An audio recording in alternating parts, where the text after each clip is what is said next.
Today, we observe Yom Hashoah, Holocaust Remembrance Day, and we remember the 6 million Jews, including 1.5 million children, who were murdered by the Nazis during the Holocaust.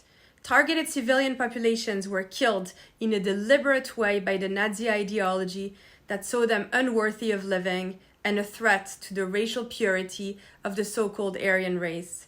By far, the largest number of people deported, enslaved, tortured, starved, and killed were Jews. Today, we honor the memory of each one of these individuals, these mothers, fathers, sons, daughters, and friends who lost their precious lives in the most inhumane conditions. Like many Jewish families, mine was not untouched by Nazi terror. I'm thinking of my grandfather's cousin, Annette Goldberg, who was caught trying to cross the French border and was sent to her death in Auschwitz. On the train to the concentration camp, she threw a letter out the window which said, "Dear mother, there are thousands in my condition. I will return soon." In a miraculous way, my family received the note, but of course, Annette never came back. As a child, Annette's story haunted my nights after my grandfather, Chaim Herzog of blessed memory, told me about it. He and I often talked about the Holocaust.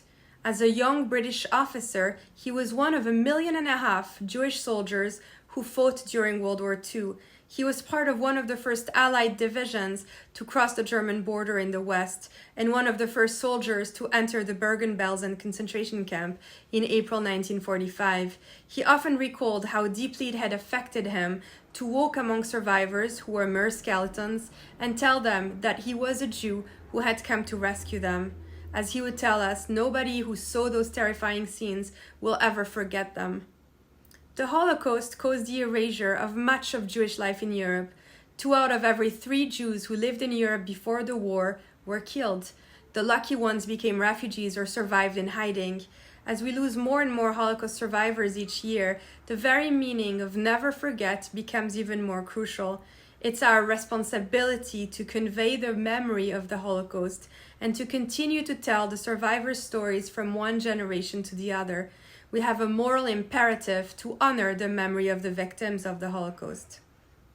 Yom Hashoah is also a reminder of how quickly an entire society can become totalitarian and the absolute necessity to stand up against injustice and anti-Semitism and not remain silent.